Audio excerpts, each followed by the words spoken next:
ሰላም ጤና ይስጥልን ክቡራን የዩቲዩብ ቤተሰቦች፣ የሰዓቱን አጫጭር መረጃዎች እየቀርብ ያለው እስከ ፍጻሜው አብራችሁን ቆዩ።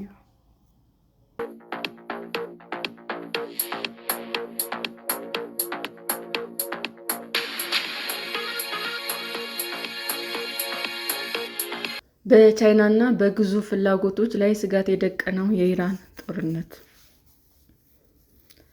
በመካከለኛው ምስራቅ ጦርነት የፈጠረው ቀውስ ቻይና ደጅ አልደረሰም። ቢያንስ እስካሁን የቀውሱ ስሜት ግን እየጨመረ እንጂ ባለበት የሚገታ አይደለም። ለአጭር ጊዜ ስታይ ቻይና ለበርካታ ወራት የሚበቃ ነዳጅ አላት። ከቸገረ ደግሞ ወደ ጎረቤቷ ሩሲያ ልታማትርም ትችላለች። ቻይና ግን የዚህን ቀውስ ተጽዕኖ የምታሰለው በረጅም ጊዜ ውስጥ ከሚፈጠረው ሁኔታ አንጻር ነው። ይህ ስሌት በመካከለኛው ምስራቅ ውስጥ ያሏትን ኢንቨስትመንቶች ብቻ የሚመለከት አይደለም፣ የወጠነቻቸውን ግዙፍ ትልሞች ጭምር እንጂ።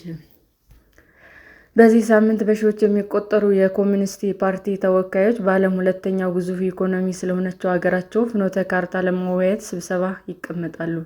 የዚህ ስብሰባ የሚካሄደው ሀገሪቱ በአነስተኛ የምርት ፍላጎት፣ በተራዘመ የንብረት ዋጋ ቀውስ እና ግዙፍ የሀገር ውስጥ ዕዳ እየተፈተነች ባለበት በዚህ ጊዜ ነው። በቴክኖሎጂ እና ታዳሽ ኢንዱስትሪዎች ዘርፍ ፈጣን እድገት እየተመዘገበ ቢሆንም የቻይና መንግስት ከአውሮፓውያኑ በ1991 በኋላ ለመጀመሪያ ጊዜ የኢኮኖሚ እድገት ትንበያውን ዝቅ አድርጎ አስቀምጧል። ምናልባት ቻይና የገባችበት የኢኮኖሚ ችግር ከፍተኛ መጠን ያለው ምርት ለውጭ ገበያ በማቅረብ እንደምትወጣው ተስፋ ልታደርግም ትችላለች። ነገር ግን ያለፈውን ዓመት ያሳለፈችው ከአሜሪካ ጋር የንግድ ጦርነት ውስጥ ገብታ ነው። አሁን ደግሞ ዋነኛ የመርከብ መጓዣ እና የኃይል አቅርቦት መስመሯ የሆነው መካከለኛው ምስራቅ የገባበት ውጥንቅጥ የሚፈጥረው መዘዝ ተረጋግጦባታል። ጦርነቱ በተራዘመ ቁጥር የሚፈጠረው ሕመም መጠንከሩ አይቀሬ ነው። በሆርሙዝ ሰርጥ የሚተላለፈው ትራፊክ መዘጋቱ ደግሞ ነገሩን ያባብሰዋል። በሮያል ዩናይትድ ሰርቪስ ኢንስቲትዩት ተመራማሪ የሆኑት ፊሊፕ ስተለር ጆንስ በመካከለኛው ምስራቅ የሚፈጠር የተራዘመ ቀውስና የደህንነት እጦት ላይ ለቻይና ወሳኝ የሆነ ሌሎች ቀጠናዎች ይረብሻል ይላሉ። ለምሳሌ የአፍሪካ ኢኮኖሚዎች ከባሕረ ሰላጤው ሀገራት የሚመጣው ከፍተኛና የተረጋጋ ካፒታል ተጠቃሚ ሆነው ቆይተዋል። ይመጣ የነበረው ኢንቨስትመንት የሚሄድ ከሆነ የቻይና መጠነ ሰፊና የረጅም ጊዜ ፍላጎት ላይ ስጋት የሚደቅን ሰፊ ያለመረጋጋት አደጋ ያመጣል ሲሉም ያብራራሉ። ይህ ከተፈጠረ በዓለም አቀፍ ደረጃ አሻራውን ያሳረፈችው ቻይና ከመካከለኛው ምስራቅ ባሻገር ያሏትን ኢንቨስትመንቶች እና ገበያዎች በተራዘመ ጦርነት ምክንያት ተጋላጭነታቸው ይጨምራል። ልክ እንደ ሌሎች ሀገራት ሁሉ ቻይና ይህ ያልተጠበቀ ክስተት የሚፈጠረውን ሁኔታ በጥንቃቄ መመልከቷ አይቀሬ ነው። በለንደን ኪንግስ ኮሌጅ ፕሮፌሰር የሆኑት ኬር ብራውን ቻይና እንደ ሁሉም ሀገራት እያሰበች ይመስለኛል ይላሉ። የጨዋታው እቅድ ምንድን ነው? በእርግጠኝነት አሜሪካዎች ያሉ እቅድ ወደዚህ አልገቡም ሲሉም ይጠይቃሉ። አክለው ግን ምናልባትም እንደ ሌሎች ሁሉ የእውነትም ያለ አንዳችም እቅድ ነው የገቡበት። ወደ ሌሎች ጉዳዮች ተጎትተን መግባት እንደማንፈልገው ሁሉ ወደዚህም ተስበን መግባት አልፈልግም፣ ነገር ግን የሆነ ነገር ማድረግ አለብን ብለው ሊያስቡ ይችላሉ ብለዋል። እምብዛም ያልጠነከረው ወዳጅነት። በበርካታ ምዕራባውያን ዘንድ ሁልጊዜም ኢራን የቻይና አጋር ተደርጋ ትፈረጃለች። በእርግጥም እጅግ ተወዳጅተው ቆይተዋል። የኢራን ጠቅላይ መሪ አሊ ካሜኒ በአውሮፓውያኑ በ1989 ለመጨረሻ ጊዜ ባደረጉት የውጭ ጉዞ የጎበኙትም ቤጂንግን ነበረ። በመካከላቸው ያለው አጋርነት ይበልጥ የጠበቀው በ2016 የቻይናው ፕሬዝዳንት ዢ ጂንፒንግ ቴሄራን ሲጎበኙ ነው። ሁለቱ ሀገራት በ2021 ደግሞ ለ25 ዓመታት የሚዘልቅ የስትራቴጂክ አጋርነት ስምምነት ተፈራርመዋል። ቻይና በእነዚህ 25 ዓመታት ውስጥ ኢራን ውስጥ $400 ቢሊዮን ኢንቨስት ለማድረግ ቃል ገብታለች። ኢራን ደግሞ በምላሹ ነዳጇን ወደ ቻይና ትልካለች።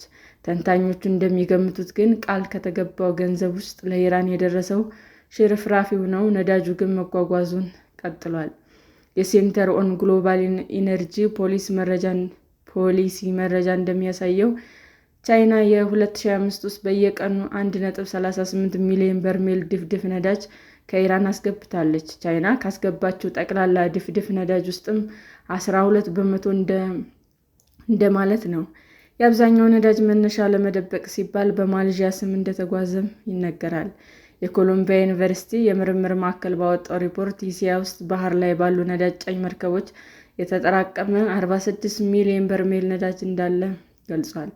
የኢራን ብሔራዊ የነዳጅ ኩባንያ ታንከሮች በሚከራዩባቸው የቻይናዎች ዳሊያን እና ዦሻን ወደቦች ውስጥም የጉምሩክ ይለፍ ያላገኘው ክምችት ደግሞ ከዚህም እንደሚበልጥ በሪፖርቱ ተጠቅሷል። በሁለቱ ሀገራት መካከል የጦር መሳሪያ ሽያጭ ስምምነት እንዳለም ይነገራል። ቻይና ጸረ መርከብ ክሩዝ ሚሳይሎች ለኢራን ሸጣለች መባሉን አስተባብላለች። የአሜሪካ የስለላ ተቋም ግን ቻይና ኢንጂነሮችን በማሰልጠንና የመሳሪያ አካላትን በማቅረብ የኢራን የባላስቲክ ሚሳይል ፕሮግራም እያገዘች ነው ሲልም ይከሳል። የኢራን መንግስት በሚቃወሙትና በሚተቹት ላይ የሚወሰደው አስከፊ አፈና የሚከናወነው ቤጂንግ ለቴህራን ባጋራችው የፊት መለያና የክትትል ቴክኖሎጂ እንደሆነም የመብት ተሟጋች ቡድኖች ይናገራሉ። እነዚህ ጉዳዮች የሁለቱ ሀገራት ወዳጅነት ጥብቅ እንደሆነም ያስመስላሉ። ክስተቶቹ አንዳንድ ጊዜ ጋዜጠኞች ቻይናና ኢራን ከሰሜን ኮሪያና ሩሲያ ጋር በማድረግ የቀውስ ተጠማጆች የሚል ስያሜ እንዲሰጧቸው አድርጓል። አራቱም ሀገራት የሚፈልጉት አሜሪካ መሪ የሆነውን የዓለም ስርዓት መገዳደር ነው።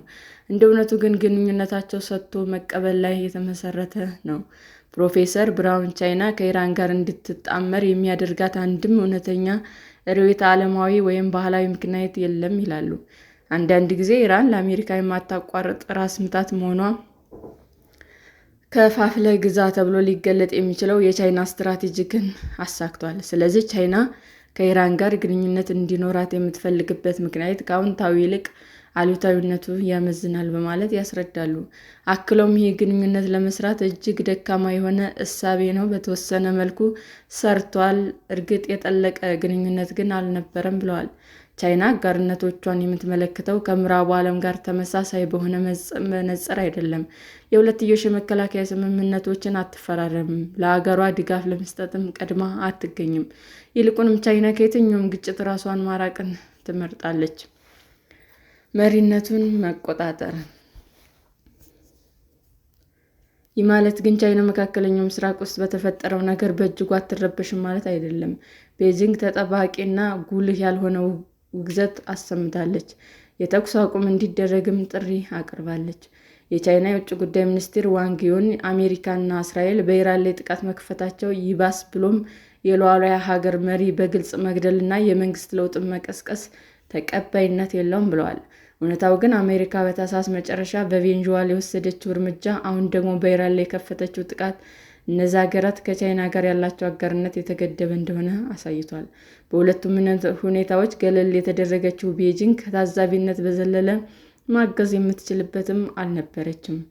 ቻይና ከአሜሪካ አንጻር ያለች ኃላፊነት የሚሰማት አማራጭ ኃይል አድርጋ ራሷን ለማቅረብ እየሞከረች እንደሆነ በሮያል ዩናይትድ ሰርቪስ ኢንስቲትዩት ተመራማሪ የሆኑት ፊሊፕ ሼተል ጆንስ ይገልጻሉ። ነገር ግን ከወታደራዊ ሚዛን አንጻር አሜሪካ ልዕለ ኃያል መሆኑ በትክክል ምን እንደሆነ እያሳየች ነው ይላሉ ተመራማሪዎች። ቻይና ኢኮኖሚያዊ ግዙፍ ቢሆንም እኩል ደረጃ ያላት ልዕለ ኃይል አይደለም በማለት ይከራከራሉ። ብትፈልግም እንኳ ወዳጆቿን ከእንደዚህ አይነት እርምጃ ለመታደግ የሚያስችል አቅም አልታጠቀችም ሲሉም ያስረዳሉ። ይህን ስጋት ለመጻረር የሚፈልጉ የቻይናው ፕሬዝዳንት ዢ ከዶናልድ ትራምፕ ጋር ሲነጻጸሩ የተረጋጉና ተገማች የሆነ የዓለም መሪ አድርገው ራሳቸውን ማቅረባቸውን ቀጥለዋል። በቻይና ኢንስቲትዩት የእስያና አፍሪካ ጥናት ዳይሬክተር የሆኑት ፕሮፌሰር ስቲቭ ሻንግ ቻይና የፕሬዝዳንት ትራምፕን እርምጃ ስለ ነፃ ዓለም አቀፍ ስርዓት የሚያወራው የምዕራቡ ዓለም ያለበትን ግብዝነት እንደሚያሳይ በመጥቀስ መከራከር እንደምታቀርብ ይናገራሉ። በጦርነቱ ምክንያት የተፈጠረው የኤነርጂ አቅርቦትና የጉዞ መስተጓጎል ከምዕራቡ ዓለም ይልቅ በደቡቡ የዓለም ክፍል ላይ እጅግ የከፋ ኢኮኖሚያዊ ተጽዕኖ እንደሚያሳድር ይገለጻል። በደቡቡ የዓለም ክፍል ያሉ የተወሰኑ ሀገራት በጥቂት ወራት ውስጥም የምግብ እጥረት ያጋጥማቸዋል። ዩናይትድ ኪንግደም እና ስፔን ከጥቃቱ ጋር በተያያዘ ተነጥለው መታየታቸውን ተከትሎ አሁንም ቢሆን የምዕራባውያን ጥምረት ያጋጠመውን ክፍተት እየተመለከትን ነው ብለዋል። ቻይና ከሌሎች ሀገራት ጋር ንግግሮች እንዲጀመሩ ማድረግ የምትችልበት እድል እንዳላት ልታይ ትችላለች። የቻይና የውጭ ጉዳይ ሚኒስትር ከፈረንሳይ አቻቸው ጋር ተነጋግረዋል። በተጨማሪም ቻይና ወደ መካከለኛው ምስራቅ ልዩ ልዑክ እንደምትልክም አስታውቃለች። እየተቃረበ ያለው የትራምፕ ጉብኝት አሁንም ቢሆን ቻይና በጥንቃቄ እየተጓዘች ነው። ምክንያቱም አንዱ ትልቅ ስሌት የአሜሪካው ፕሬዝዳንት በዚህ ወር መጨረሻ ያደርጉታል ተብሎ በጉጉት ይጠበቅ ያለው የቻይና ጉብኝት ነው። ቻይና የአሜሪካና የእስራኤልን ጥቃት በተመለከተ ካሰማቻቸው ወቀሳዎች አንዱ ፕሬዝዳንት ትራምፕን ቀጥታ የሚተች አይደለም። ይህን እርምጃ የሁለቱ ሀገራት መሪዎች እጅግ የመጨባበጣቸው ነገር አይቀሬነት ያጠናክራል። አንዳንዶቹ የፕሬዝዳንቱ ጉዞ የመካሄዱ ነገር ላይ ጥርጣሬያቸውን አሰምተዋል። እስካሁን ያሉት ምልክቶች የሚያሳዩት ግን የቤጂንጉ ጉዞ እንዳልቀረ ነው።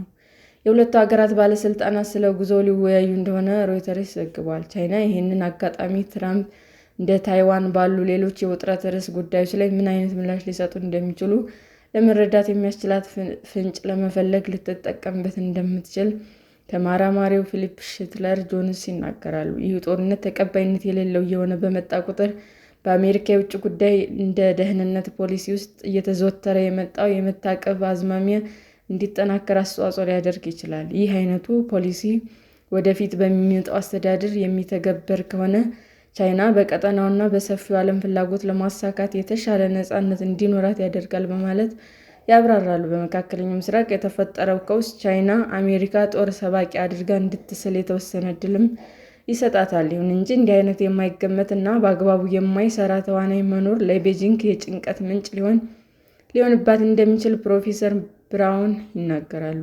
ቻይና የአሜሪካ የበላይነት የተረጋገጠበትን ዓለም የምትፈልግ አይመስለኝም፣ ነገር ግን አሜሪካ እንዲህ ያልተረጋገጠች ተዋናይ የሆነችበት ዓለምን አትፈልግም ሲሉ መልእክታቸውን አጋርተዋል። ሰላም ጤና ይስጥልን ውድ የዩቲዩብ ቤተሰቦቼ እንዴት ናችሁ? አዲስ ጀማሪ ነኝና ሰብስክራይብ ያደረጋችሁ አበረታቱኝ። አመሰግናለሁ። ዩቲዩብ አድማጮቻችን ለሰዓቱ ያቀረብኩላችሁ አጫጭር መረጃዎች ይህንን ይመስል ነበር። በሌላ መረጃ እስክንገናኝ ሼር፣ ላይክ፣ ሰብስክራይብ እንዲሁም ቢቀርብልን የምትሉት መረጃ ካለ ኮሜንት እያደረጋችሁ ቸር ቆዩን።